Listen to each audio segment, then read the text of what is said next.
नमस्कार साथियों, मैं अजीत स्वागत करता हूं आपके अपने परिवार एग्जामपुर पर। हम हैं एग्जामपुर कलम से क्रांति। कैसे हैं आप सभी लोग? आशा करता हूं अच्छे होंगे, स्वस्थ होंगे। तो जल्दी से लाइव आइए, वीडियो को शेयर कीजिए, जुड़िए अपने परिवार एग्जामपुर के साथ। हम लोग बात करेंगे मॉक टेस्ट के बारे में और मैं बहुत ही शानदार तरीके से आप लोगों को चैप्टर वाइज क्वेश्चन करा रहा हूँ, अच्छे से क्वेश्चन आप लोगों को करा रहा हूँ। तो आप लोग जल्दी से जल्दी लाइव आएँ, सेशन को शेयर करें, जुड़ें अपने परिवार एग्जामपुर के साथ। तो हम लोग बात कर लेंगे भैया मॉक टेस्ट के बारे में। देखिए, आप लोगों को मैं एक सूचना दे दूं कि जो हमारी बुक है, जो 25 नवंबर हम लोगों का एक सरप्राइज़ था, बहुत शानदार सरप्राइज़ आप लोगों के लिए था। इसमें आप लोगों के लिए 1499 रुपये में 1499 रुपये में यूपीएसआई 2020 के लिए 14 बुकों का एक कॉम्बो पैक दिया गया है। 14 बुक्स का भैया कॉम्बो दिया गया है। आप इसके साथ जुड़ सकते हैं और ये किताबें हमारी ऑनलाइन खरीद सकते हैं। अगर आप लोग बाज़ार में जाते हैं तो आप लोगों को एक बुक 700-800 रुपये की, 600, 500, 400, 300, 200 रुपये की मिलती है। अगर आप रीजनिंग की खरीदेंगे, मैथ की खरीदेंगे तो बहुत महंगी है। लेकिन यहाँ पर आप लोगों को math, reasoning, Hindi, GK, GS, history, polity, economics, static, GK, सारी किताबें 14 किताबें आप लोगों को मात्र 1499 रुपये में दी जा रही हैं। तो आप लोग जल्दी से आ जाएं, सेशन को एक बार शेयर कर दें, जुड़ जाएं अपने परिवार के साथ। नमस्कार, प्रणाम सभी साथियों को। मैं क्वेश्चन कराना स्टार्ट करूंगा जी। देखिए, क्वेश्चन नंबर स्टार्ट करते हैं क्वेश्चन नंबर 1 से। लिखा हुआ है क्वेश्चन नंबर 1, बताएंगे कि इसका क्या आंसर होगा।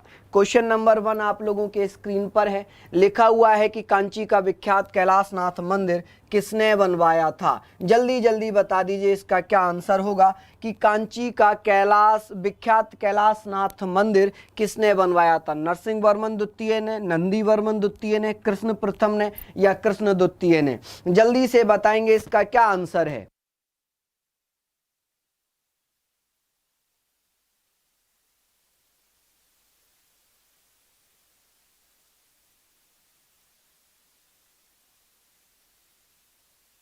बहुत बढ़िया, हाँ जी, जवाब दीजिए इसका क्या आंसर दे रहे हैं आप लोग। देखिए, बहुत बढ़िया। मैं आप लोगों को एक हिंट्स देता हूं। हाँ जी, एक हिंट्स देता हूं भैया। इसने राज सिंह की उपाधि धारण की थी।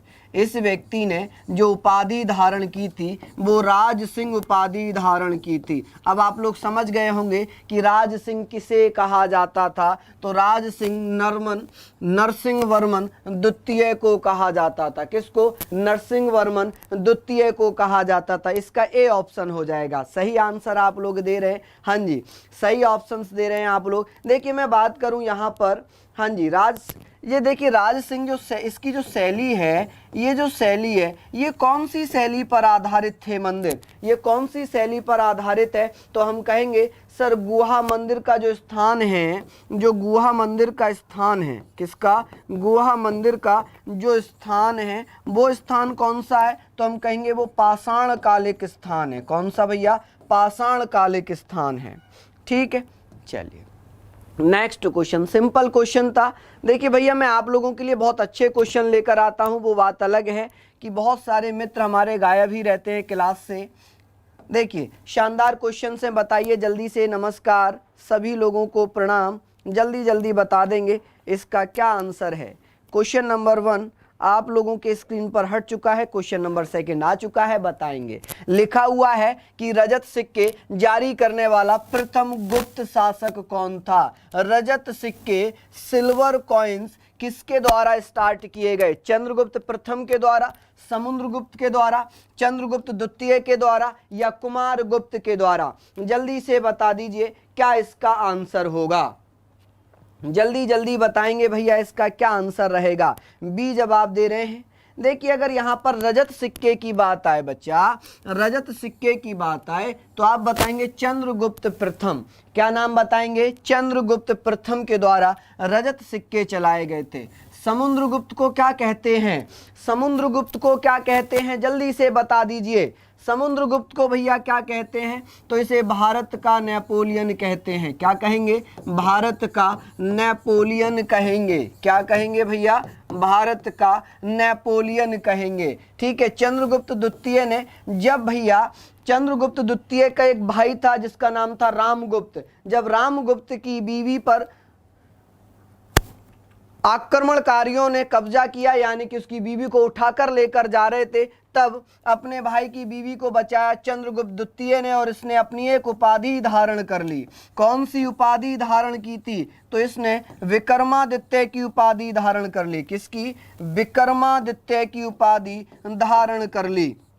कौन सी भैया? विक्रमादित्य की उपाधि धारण कर ली। क्लियर? नेक्स्ट क्वेश्चन पे चले, अगले प्रश्न पर चलते हैं। क्वेश्चन नंबर 3 आप लोगों के स्क्रीन पर है। पॉलिटी के क्वेश्चंस भी हैं, और मैं जो भी सब्जेक्ट करा रहा हूँ स्टार्टिंग से चैप्टर वाइज लेकर चल रहा हूँ, तो आप लोग प्लीज बताइए जल्दी से इसका क्या आंसर है। क्वेश्चन नंबर नेक्स्ट है आप लोगों के स्क्रीन पर। यहाँ पर लिखा है, देखिए यहाँ पर लिखा है, गुप्त नरेश चंद्रगुप्त सेकंड की दूसरी राजधानी क्या थी? दूसरी राजधानी की बात हो रही है, तो यहाँ पर प्रथम राजधानी का भी हमें पता होना चाहिए कि प्रथम राजधानी क्या थी, तभी तो हमें पता चलेगा कि सेकंड कैपिटल कौन सी थी, सेकंड राजधानी कौन सी थी। जब हमें पहले का ही नहीं पता होगा तब हम सेकंड का कैसे कह सकते हैं। देखिए मैं यहाँ पर बात करूँ दूसरी राजधानी की जो बात चल रही है, तो इसका एक अन्य नाम है अवंतिका। क्या नाम है जी? अवंतिका। तो आप लोग कहेंगे सर अवंतिका तो किसको कहते हैं? अवंतिका तो उज्जैन को कहा जाता है। किसको कहा जाता है? उज्जैन को कहा जाता है। चलिए लिख रहे हैं ना आप लोग, उज्जैन को कहा जाता है। हाँ जी, चलिए बहुत बढ़िया। पहली राजधानी क्या थी इनकी? तो पहली राजधानी थी भैया पाटलिपुत्र। क्या थी? पाटलिपुत्र। अच्छा, पाटलिपुत्र का एक प्राचीन नाम क्या था? इसका प्राचीन नाम क्या था? तो कुसुमपुर। क्या नाम था जी? कुसुमपुर। आप लोग बता देंगे कि पाटलिपुत्र का प्राचीन नाम था कुसुमपुर, और ये गुप्तों की पहली राजधानी थी। कौन सी राजधानी थी? पहली। दूसरी राजधानी क्या बनी थी? उज्जैन। उज्जैन को अवंतिका भी कहा जाता है। क्या कहा जाता है जी? उज्जैन को अवंतिका कहा जाता है। अब बात यह है कि ये कहां पर पड़ता? तो मध्य भारत में। कहां पर? मध्य भारत में। क्लियर है ये चीज? आप लोग कर लेंगे भैया, लिख रहे हैं ना आप लोग? चलो, जब शकों ने रामगुप्त पर हमला किया, जब रामगुप्त की बीवी को लेकर जा रहे थे, उसी समय चंद्रगुप्त द्वितीय भैया आता है और उनको पराजित कर छुटाता है। ठीक है, और उसी समय दूसरी राजधानी बनाई जाती है। चलिए नेक्स्ट क्वेश्चन आप लोगों के स्क्रीन पर। अगला प्रश्न लिखा है क्वेश्चन नंबर 4, शक विजेता किसे कहा जाता है? शक विजेता किसे कहा जाता है? जल्दी जल्दी बताइए, जल्दी से बताइए भैया। क्वेश्चन नंबर नेक्स्ट है आप लोगों का। हाँ जी, चलिए बहुत बढ़िया, बहुत ही शानदार, शानदार, बहुत ही बढ़िया। कुछ मित्र नाराज हो रहे हैं। देखिए रंजीत पटेल जी, नितिन सर की क्लास क्यों नहीं हो रही है बेटा? देखिए दोपहर भी उनकी क्लास मैंने ली थी एक, उनकी तबीयत आज थोड़ी डाउन है, उनकी तबीयत थोड़ी डाउन है, इसलिए वो क्लास नहीं ले रहे हैं। ठीक है, तो आप नाराज मत होइए। यदि कोई टीचर की तबीयत बेटा खराब है तो वो क्लास कैसे ले पाएगा, है ना? तो उनकी जगह उनकी जो यूपीएसआई वाली क्लास थी वो मैंने ली थी, है ना? तो आप लोग परेशान मत होइए। बताइए इसका क्या आंसर है। शक विजेता किसे कहा जाता? अभी हमने पढ़ा था, जस्ट अभी पढ़ा था, शक विजेता हम किसे कहेंगे। तो आप लोग क्या कहेंगे भैया? तो आप लोग बताइए। चलिए तो हम क्या कहेंगे भैया? चंद्रगुप्त द्वितीय को कहेंगे। किसको? चंद्रगुप्त द्वितीय को शक विजेता कहा जाता है। क्या कहा जाता है? शक विजेता कहा जाता है। ठीक है, ये आप लोग पढ़ लेंगे भैया। बताइए मुझे, यहाँ पर किसी को कोई दिक्कत है? यहाँ पर किसी को कोई दिक्कत है? देखिए शकों का अगर आक्रमण की बात करें तो ये कब से कब तक माना गया था? शकों ने जो हमला किया था ये 388 बीसी से 388 388 ईस्वी से लेकर अगर मैं बात करूं तो ये 401 तक हुआ। कब से कब तक? 388 से लेकर 401 तक शकों का हमला हुआ। देखिए गुप्त वंश चल रहा है अभी आप लोगों का। अभी दूसरा आएगा, लिखा है सती प्रथा का अभिलेख साक्ष्य कहां से मिलता है? अभिलेखीय साक्ष्य कहां से मिलता है? जल्दी जल्दी बता दीजिए इसका क्या आंसर है।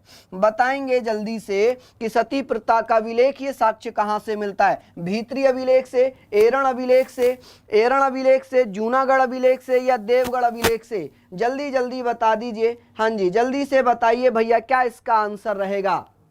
बहुत ही बढ़िया है, बहुत ही शानदार।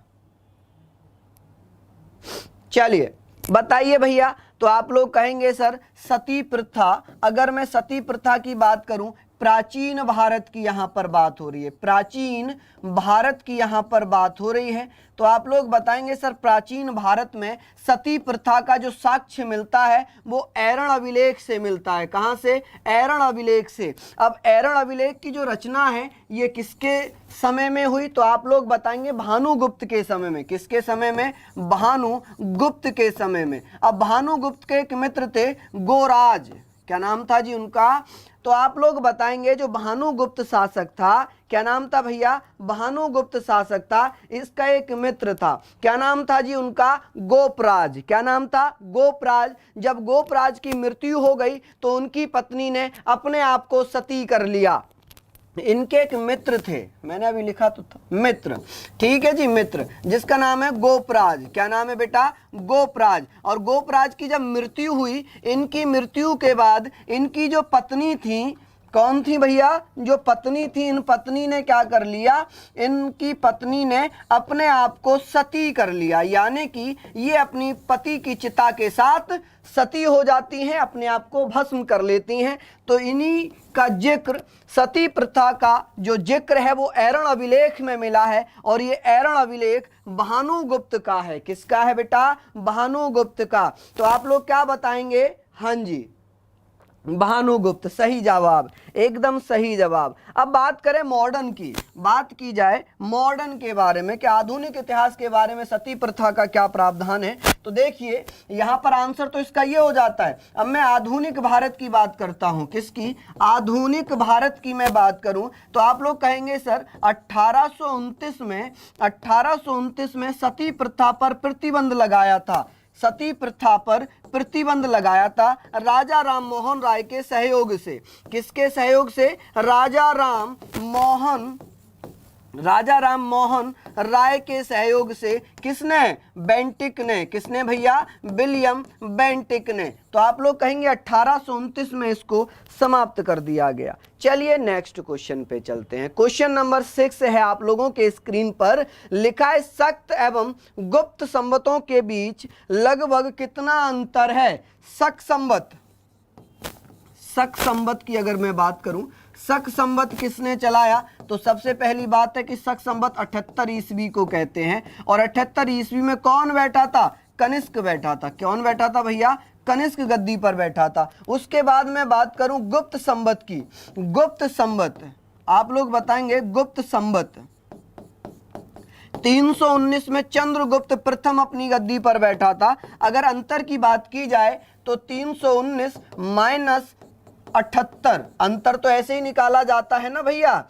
तो अब बात करें कि कितना हो जाएगा? 241 वर्षों का। कितने वर्षों का? 241 वर्षों का अंतर होगा। क्या यहां तक आप लोग सही जवाब दे रहे हैं? बताइए मुझे। अगर ये आप लोग नहीं याद कर रखेंगे, शक संवत कब स्टार्ट हुआ, गुप्त संवत कब स्टार्ट हुआ, विक्रम संवत कब स्टार्ट हुआ, विक्रम संवत कब स्टार्ट हुआ, तो ये सारी चीजें आप लोगों को भैया याद करनी पड़ेंगी बाबू। ये सारी चीजें आप लोगों को याद करनी पड़ेंगी, तब ये क्वेश्चंस आपको याद होंगे।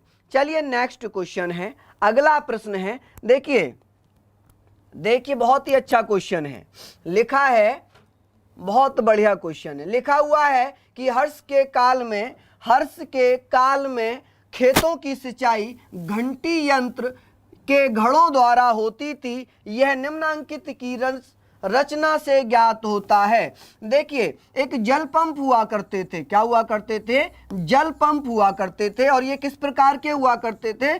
तुला आकार के। कैसे होते थे? तुला आकार के।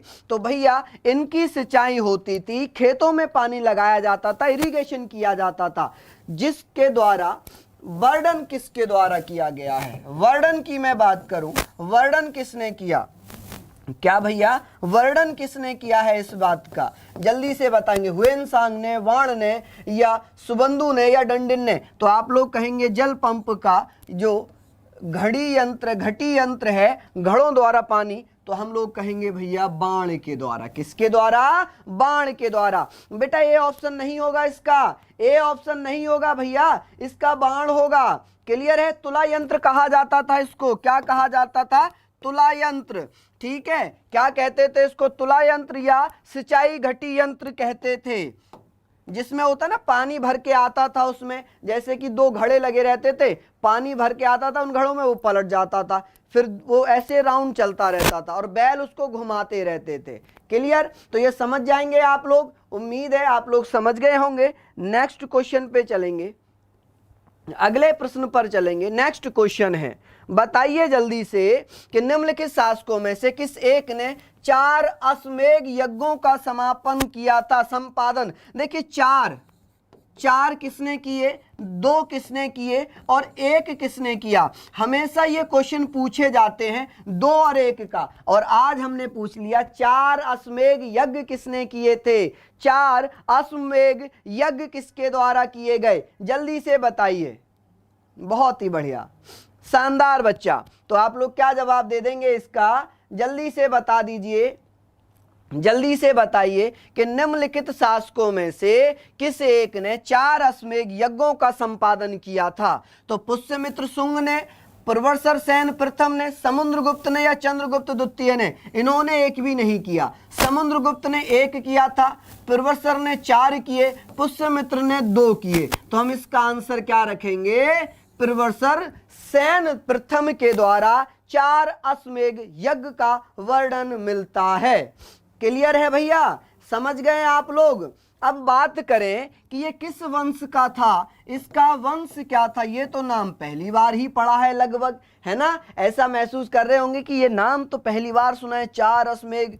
एक कोई वंश था दक्षिण भारत का, कौन सा वंश था पता नहीं, ऐसे हम लोगों के दिमाग में आ जाता है ना, है ना? हमारे दिमाग में ऐसी चीजें आ जाती हैं तो हम कहेंगे ये बाकाटक वंश से था। किससे था? बाकाटक वंश से था। तो आप लोग समझ गए होंगे कि ये तो हमने पढ़ा है भैया, बाकाटक वंश तो पढ़ा है, तो ये उसी वंश का प्रतापी शासक था। चलिए क्वेश्चन नंबर 9 आप लोगों के स्क्रीन पर क्वेश्चन नंबर 9 है। लिखा है चालुक्य शासक पुलकेशिन ने, पुलकेशिन, जो पुलकेशिन इसको सेकंड भी कहा जाता है, पुलकेशिन सेकंड ने हर्ष पर विजय प्राप्त की थी। विजय का वर्ष बताइए। किस वर्ष पुलकेशिन सेकंड ने, किसने? पुलकेशिन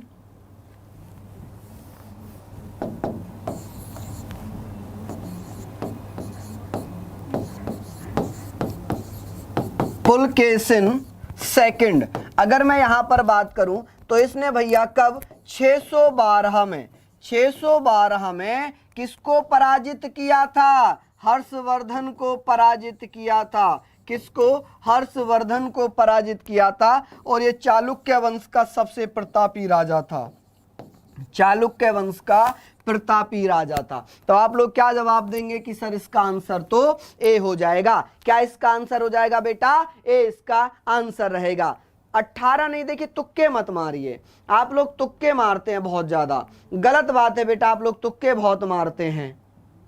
चलिए यहां पर एक क्वेश्चन और पूछता है कि जब हर्ष को पुलकेशिन ने हरा दिया तो भैया कौन सी उपाधि धारण की थी? अपने आप को कौन सी उपाधि से नवाजा था? तो आप लोग कहेंगे सर परम भागवत की उपाधि धारण या परमेश्वर की उपाधि धारण की थी। किसकी? परमेश्वर की उपाधि धारण की थी। कौन सी? परमेश्वर की उपाधि धारण की थी पुलकेशिन सेकंड ने। किसने भैया? पुलकेशिन सेकंड ने। क्लियर है? कर लेंगे आप लोग। चलिए नेक्स्ट क्वेश्चन, अगला प्रश्न आप लोगों के स्क्रीन पर लिखा हुआ है, दक्षिण भारत के भगवान रंगनाथ, जिसे भगवान वेंकटेश भी कहते हैं, का मंदिर स्थित है।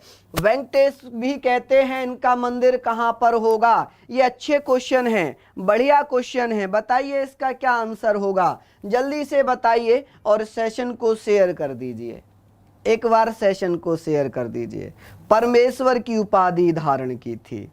हाँ जी, दक्षिणा पथेश्वर भी कहते थे, लेकिन क्वेश्चन ये था कि कौन सी उपाधि हर्षवर्धन को हराने के बाद धारण की, तो उसको हराने के बाद परमेश्वर की उपाधि धारण की थी। ठीक है जी, चलें आगे।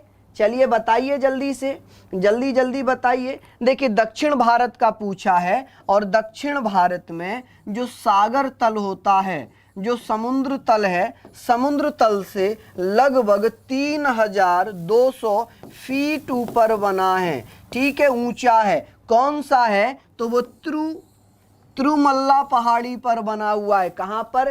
तिरुमल्ला पहाड़ी पर बना हुआ है। ठीक है, तो इनको वेंकटेश भी कहते हैं। हाँ जी, बहुत ही बढ़िया, सरोज वर्मा जी का आंसर आया है, शानदार। चलिए देखिए एमकेएस यूनिट जी, एमकेएस ही है ना, एमकेएस यूनिट जी, बहुत जल्दी आपकी बात पर विचार किया जाएगा। वैसे बीपीएससी की क्लासेस चल रही हैं। ठीक है, बीपीएससी की क्लासेस चल रही हैं। बताइए पल्लव रथों में सबसे बड़ा है, पल्लव रथों में सबसे बड़ा है कौन? सबसे बड़ा रथ था। देखिए अगर मैं बात करूं, आप लोगों को याद है भैया, एक उड़ीसा में रथ यात्रा निकाली जाती है, पुरी की रथ यात्रा। कौन सी रथ यात्रा? पुरी। जगन्नाथ भगवान को समर्पित है पुरी की यात्रा, जिसमें 3 रथ होते हैं, कृष्ण का, बलराम का और सुभद्रा का। तीनों के भैया रथ निकाले जाते हैं, सजाए जाते हैं। यहाँ पर यह बात पूछी गई है कि इसमें सबसे बड़ा किसका है, बताइए। चलिए जल्दी से बता दीजिए। हाँ जी, देखिए प्रमुख रथ द्रौपदी रथ था, नकुल रथ था, सहदेव रथ था, अर्जुन रथ था, भीम रथ था और धर्मराज रथ था। अब इनमें सबसे बड़ा कौन सा रथ बनाया जाता था? ये तो सिंपल सी बात है, सिंपल सी बात है। देखिए हम लोग यहाँ पर बात करेंगे, जो सबसे बड़े थे धर्मराज, तो भैया धर्मराज यानी कि युधिष्ठिर यानी कि धर्मराज, उन्हीं का सबसे बड़ा रथ था। और ये रथ किसके द्वारा बनवाए गए थे, बताइए जल्दी से। तो यह रथ नरसिंह वर्मन प्रथम के द्वारा बनवाए गए थे। ठीक है, और ये कौन सी शैली में बनवाए गए थे? इनकी शैली कौन सी थी? जो मंदिर बने हैं, इन मंदिरों की शैली कौन सी है? तो आप लोग बताएंगे। मंदिरों की जो शैली थी, ये कौन सी शैली थी? माल्य शैली थी। कौन सी भैया? माल्य शैली जिसको हम कहेंगे। कौन सी शैली थी बेटा? मामल्य शैली, सॉरी, कौन सी? मामल्य शैली। ठीक है, और ये किसने बनवाए थे? तो ये बनवाए थे नरसिंह वर्मन प्रथम ने। ठीक है, नरसिंह वर्मन प्रथम के द्वारा बनवाए गए थे। चलिए नेक्स्ट क्वेश्चन पे चलते हैं। क्वेश्चन नंबर आपके स्क्रीन पे है कि खजुराहो मंदिर का निर्माण कराया गया था गुप्तों ने, प्रतिहारों ने, चंदेलों ने, सोलंकियों ने। खजुराहो कितनी बार आप लोगों ने पढ़ा होगा कि खजुराहो मंदिर जो हैं, ये मंदिर किसके द्वारा बनवाए गए हैं और ये कहां पर हैं? तो ये मध्य प्रदेश के छतरपुर जिला पड़ता है। कौन सा? छतरपुर जिला पड़ता है, जहां पर खजुराहो मंदिर बने हुए हैं। ठीक है, और किसने बनवाए बेटा? तो आप लोग बताएंगे सर, चंदेलों ने बनवाए थे। किसने बनवाए थे? चंदेलों ने बनवाए थे। क्लियर है ये? किसने बनवाए? चंदेलों ने। नेक्स्ट क्वेश्चन पे चलेंगे। अगला प्रश्न आप लोगों के स्क्रीन पर है। क्वेश्चन नंबर नेक्स्ट है, देखिए अब पॉलिटी स्टार्ट होती है आप लोगों की। अब पॉलिटी स्टार्ट होती है भैया, जल्दी से बताएंगे इसका क्या आंसर है। क्वेश्चन नंबर 13 आप लोगों के स्क्रीन पर लिखा हुआ है। लिखा है कि भारतीय संविधान का कौन सा अनुच्छेद संवैधानिक प्रावधानों की संघीय संसद राज्य विधान पालिकाओं द्वारा बनाए गए नियमों कानूनों पर प्राथमिकता प्रदान करता है? अनुच्छेद 13, अनुच्छेद 32, अनुच्छेद 245 या 300 26। जल्दी से बताइए कौन सा इसका आंसर रहेगा, जल्दी जल्दी बताइए।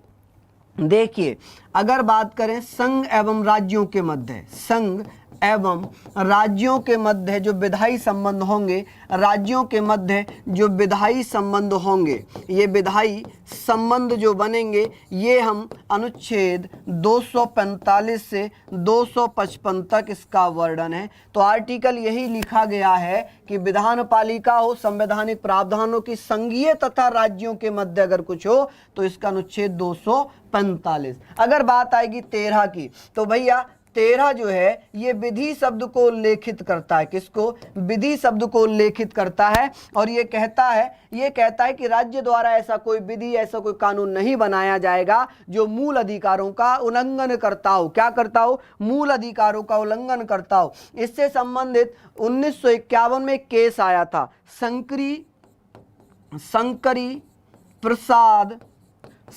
प्रसाद बनाम केरल राज्य बनाम भारत संघ।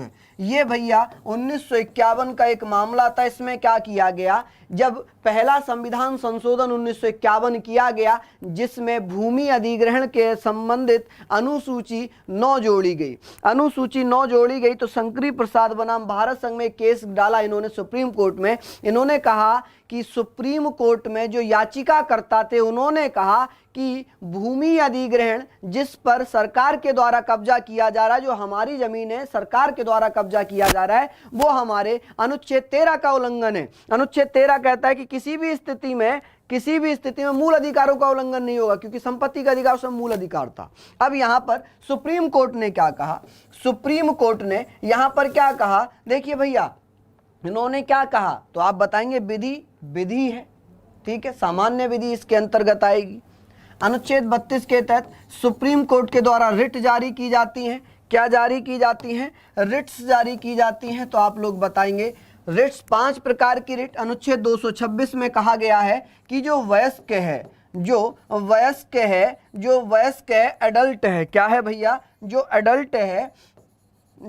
अडल्ट है वो वोट करेगा। वो क्या देगा? वो अपना वोट देगा। उस व्यक्ति को उसके जाति, धर्म, लिंग के आधार पर वोट देने से नहीं रोका जा सकता, क्योंकि वो भारत का नागरिक है और वो वयस्क है, 18 साल पूरी कर चुका है। क्लियर है? चलिए नेक्स्ट क्वेश्चन। एक मित्र पूछ रहे हैं त्यागी सर की क्लास कब होती है?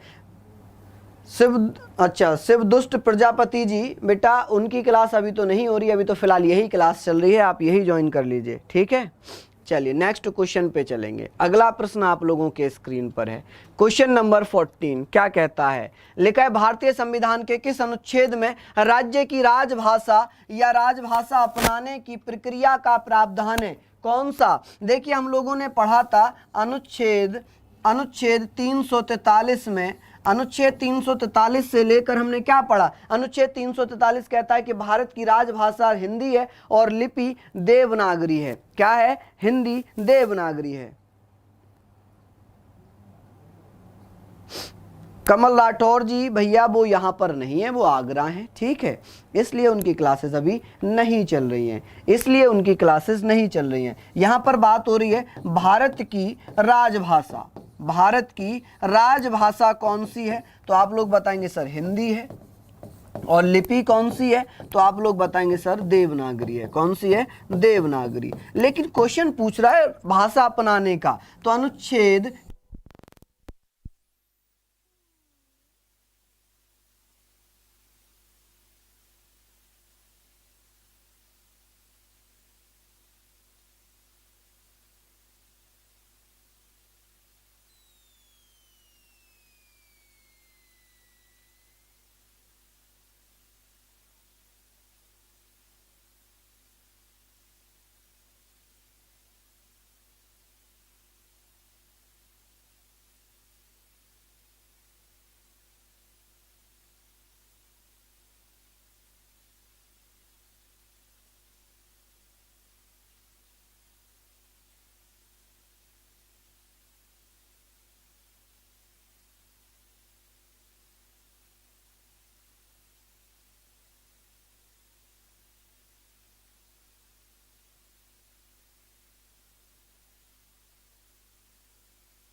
आवाज़ क्लियर है? ओके, तो अभी आवाज़ आ रही है क्या भैया, बताइए मुझे। हाँ जी, वॉइस आ रही है बच्चा, अभी तो वॉइस आपको आने लगी होगी, अभी आपको वॉइस आने लगी होगी। चलिए, हम यहाँ पर बात कर रहे थे, तो इसका आंसर क्या हो जाएगा, आप बताएंगे सर 345। हाँ जी, 345 इसका आंसर रहेगा। चलिए नेक्स्ट क्वेश्चन पे चलेंगे, अगले प्रश्न पर चलते हैं। चलिए नेक्स्ट क्वेश्चन पे बात करेंगे।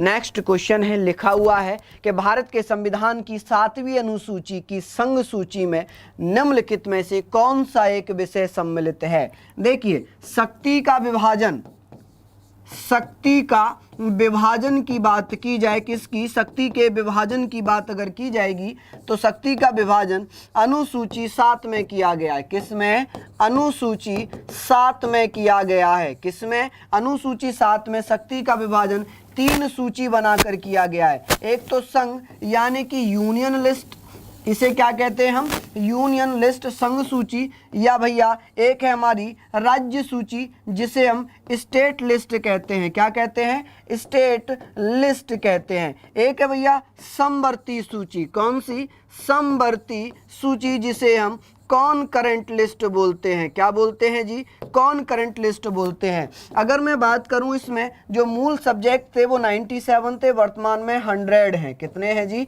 100।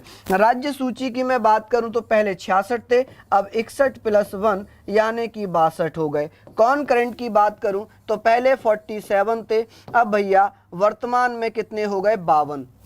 क्लियर है जी, समझ गए आप लोग ये चीज़ें। मुझे बताइए, क्या मेरी बात आपको समझ में आ रही है, मेरी बात आपको समझ में आ रही है। यहाँ पर पूछा है संघ सूची का कौन सा होगा, तो खान और तेल क्षेत्रों में श्रम और सुरक्षा का विनियम, ये संघ सूची का विषय है। संघ सूची का, कृषि किसका है, कृषि भैया किसका विषय है, तो आप लोग बताएंगे सर कृषि तो राज्य सूची का विषय है। किसका, राज्य सूची का विषय है। अगला क्वेश्चन आप लोगों के स्क्रीन पर है, बताइए जल्दी से कि भाषाई आधार पर राज्यों का पुनर्गठन कब किया गया था। भाषाई आधार पर राज्यों का पुनर्गठन कब किया गया था, जल्दी से बताइए साथियों, जल्दी से बता देंगे आप सभी लोग। देखिए, भाषा के आधार पर अगर पुनर्गठन की बात आए तो मैं पहले बात करूंगा कि 1953 में राजभाषा आयोग बनाया गया, राज्य पुनर्गठन आयोग बनाया गया।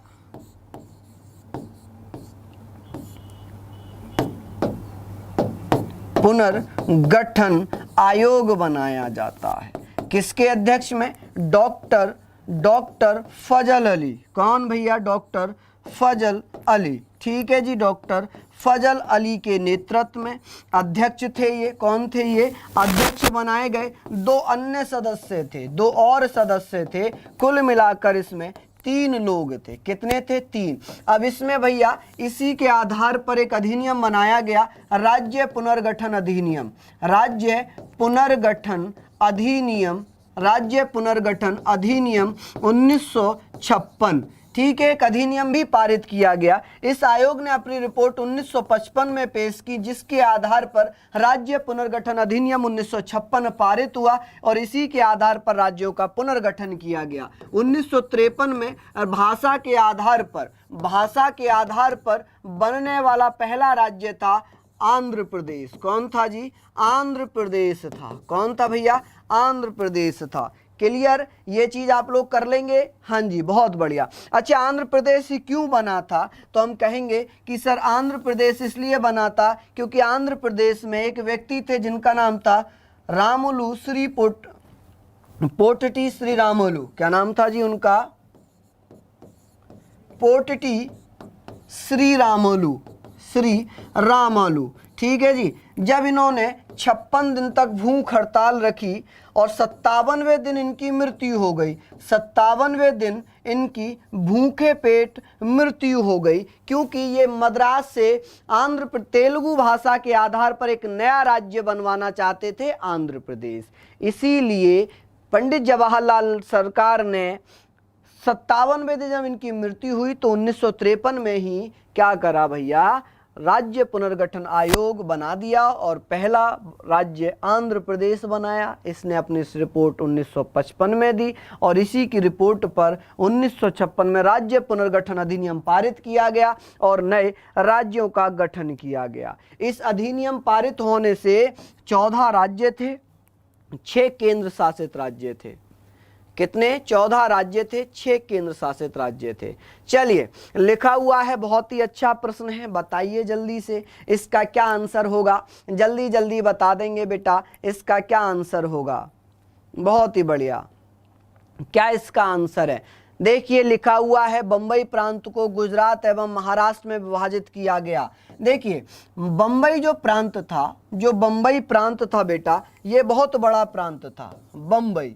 पहले बंबई का जो मुख्यमंत्री होता था वो मुख्यमंत्री नहीं बनता था, वो प्रधानमंत्री बनता था। जैसे कि मोरारजी देसाई प्रधानमंत्री बनने से पहले मुंबई के प्रधानमंत्री थे, मुंबई के प्रधानमंत्री। तो भैया 1 मई 1960 में बंबई को गुजरात और महाराष्ट्र में बांट दिया गया। किसमें? गुजरात एवं महाराष्ट्र में बांट दिया गया। ठीक है, बंबई प्रेसिडेंसी थी, बंबई रियासत थी, जिसको गुजरात और महाराष्ट्र में 1960 में बांटा गया। 1 मई 1960 में बांट दिया गया। इसको बांटने के लिए कौन सा अधिनियम पारित किया गया था? आप लोग क्या बताएंगे?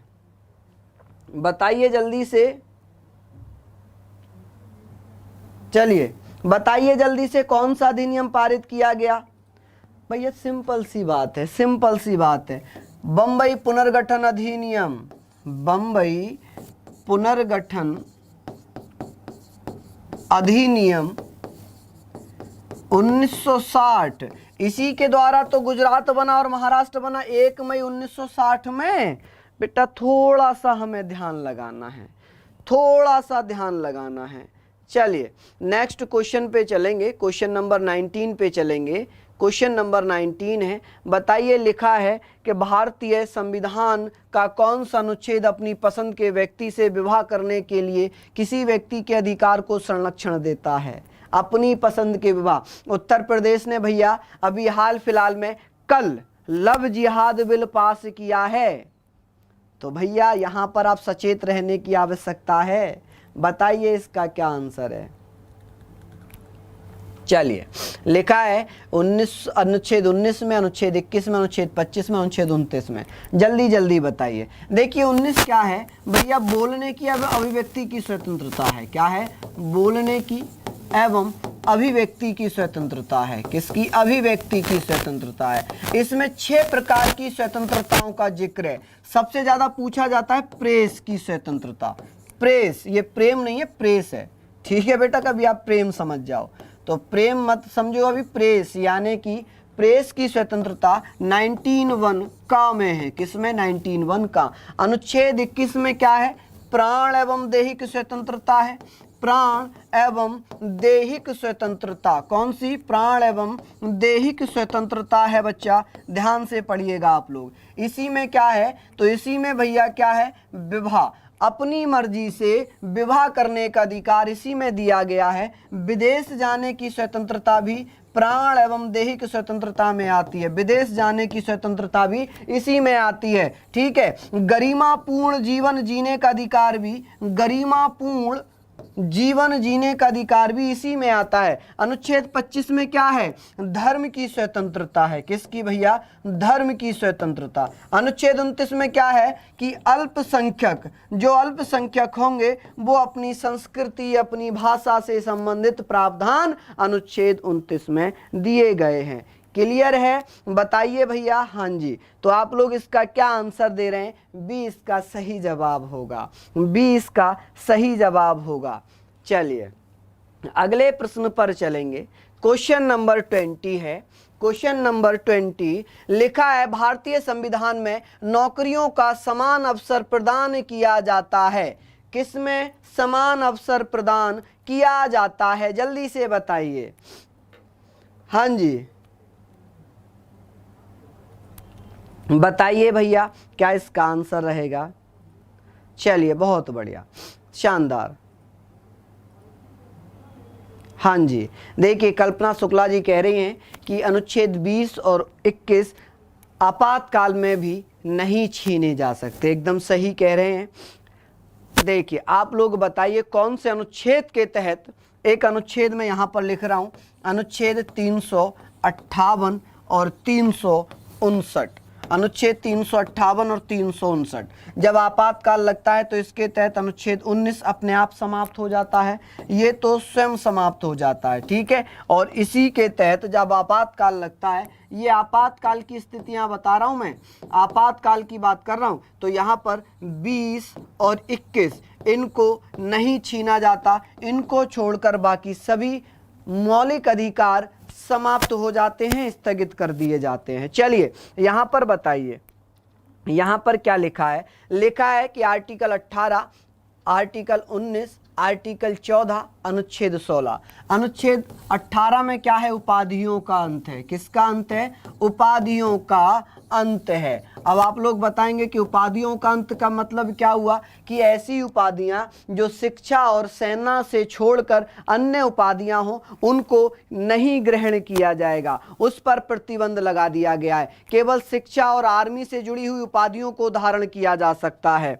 ठीक है। 19, अनुच्छेद 19 अभी हमने पढ़ा था कि बोलने की स्वतंत्रता, भारत में कहीं भी आने जाने की स्वतंत्रता, प्रेस की आज़ादी, आजीविका की आज़ादी, संघ बनाने की आज़ादी, सभा करने की आज़ादी, ठीक है। ये सारी आज़ादी अनुच्छेद 19 के तहत 6 प्रकार की आज़ादी हैं। अनुच्छेद 14 में विधि के समान समानता एवं संरक्षण का अधिकार है। इसमें कितने प्रकार की? 6 प्रकार की स्वतंत्रताएं हैं। कितने प्रकार की? 6 प्रकार की स्वतंत्रताएं यहां पर दी गई है। कौन कौन सी है? बोलने की आज़ादी है, बोलने की, सभा करने की आज़ादी है, सभा करने की आज़ादी है, संघ बनाने की आज़ादी है, ठीक है, संघ बनाने की आज़ादी है। और भैया क्या है? और आप लोग क्या बताएंगे? 1, 2, 3 यहाँ कहेंगे आजीविका की आज़ादी है। आजीविका, भारत में कहीं भी आने जाने की आज़ादी है, आने जाने की आज़ादी है, ठीक है जी। और भैया आप लोग कितनी होगी? 1, 2, 3, 4, 5। एक और बची, कौन सी बची है भैया? भारत में कहीं भी निवास करने की आज़ादी है। किसकी है जी? निवास करने की आज़ादी है। क्लियर? तो ये 6 प्रकार की आज़ादी अनुच्छेद 19 से। अनुच्छेद 14 की मैं बात करूं, अनुच्छेद 14 ये विधि के समान संरक्षण, किसके? विधि के समान समानता, विधि के समान समानता एवं संरक्षण, एवं संरक्षण। बहुत बार ये हम लोगों ने पढ़ा होगा संरक्षण। ये विधि के समान समानता, ये भैया ब्रिटेन के संविधान से लिया है। कहाँ से? ब्रिटेन के संविधान से। किसके संविधान से लिया है? तो ये ब्रिटेन के संविधान से। संरक्षण की बात करें तो ये यूएसए के संविधान से। किससे? यूएसए के। अब बात हो रहा है नौकरियों में समान अवसर। नौकरियों में समान अवसर अनुच्छेद 16 कहा गया, अनुच्छेद 16 में कि प्रत्येक व्यक्ति जो भारत का नागरिक है, समान लोक नियोजन में, सरकारी नौकरियों में उसे बराबरी का अधिकार है, समानता का अधिकार है। लेकिन वास्तविकता है क्या? वास्तविकता तो कुछ और है, वास्तविकता से कहीं दूर दूर है। अनुच्छेद 16(4) ये कहता है, 16(4) ये कहता है कि राज्य, प्रत्येक राज्य अपने राज्यों में पिछड़े हुए लोगों को, पिछड़े हुए वर्ग के लोगों को कुछ आरक्षण अपनी सुविधा अनुसार दे सकता है। क्लियर है ना जी? चलिए बहुत ही बढ़िया। आजीविका का मतलब व्यापार से है। हाँ जी, व्यापार से बेटा। आजीविका यानी कि व्यापार, जीने के लिए व्यापार वगैरह करना, ठीक है। चलिए, कहते नहीं बॉस संघ आया गया बस फिर व्यापार किया, ये हमने एक ट्रिक पढ़ी थी ना, बॉस संघ आया गया फिर व्यापार किया। देखिए मैं आप लोगों को बताऊं, जो मित्र हमारे पढ़ रहे हैं, मुझे लग रहा है कि आप लोग बहुत बेहतरीन तैयारी कर रहे हैं सच में, कि जितने टफ मैं हिस्ट्री में क्वेश्चन लेकर आ रहा हूं, आप दिल से आंसर दे रहे हैं। ये देखकर मुझे बड़ा खुशी होती है कि चलिए भाई, जो मेरी मेहनत है वो आप लोग सफल कर रहे हैं, उस मेहनत को आप लोग बढ़ा रहे हैं। यही मेहनत बढ़ाते रहिए, ऐसे ही करते रहिए, ठीक है। और पॉलिटी के भी क्वेश्चन लेकर आ रहा हूँ, अच्छे क्वेश्चंस हैं। बाकी कोशिश कर रहे हैं कि समय बढ़ा लिया जाए आप लोगों का, ताकि और ज़्यादा क्वेश्चन मैं आप लोगों को कराऊं, ठीक है। तो एक बार सभी मित्र मेरे जाते जाते इस सेशन को शेयर करेंगे, लाइक करेंगे, और जो किताब खरीदना चाहते हैं जो किताब लेना चाहते हैं जिसमें 14 किताबें दी गई हैं, जो 20 बुक्स आप लोगों को दी गई हैं, यह बुक्स भैया जो कॉम्बो है, ये बुक्स का जो कॉम्बो है ये 1 दिसंबर से डिस्पैच होना स्टार्ट होगा और 1 दिसंबर से डिस्पैच किया जाएगा, यानी कि सेंड करी जाएंगी। जो भी अभी खरीदेंगे इनको 1 दिसंबर को ये भेजी जाएंगी और 7 से 8 दिन में ये आप लोगों के पास पहुंच जाएंगी। 7 से 8 डेज में ये आपके पास पहुंच जाएंगी। अब जो आप चाहेंगे कि भाई ये तो यूपीएसआई के लिए, तो बेटा मूल विधि को छोड़ दें तो बाकी सभी सब्जेक्ट आपके सभी एग्जाम्स में आते हैं, तो आप खरीद सकते हैं, ले सकते हैं बेटा। ठीक है, चलिए बहुत ही बढ़िया, शानदार। नमस्कार, जय हिंद, जय एग्जामपुर, कर विजय एग्जामपुर।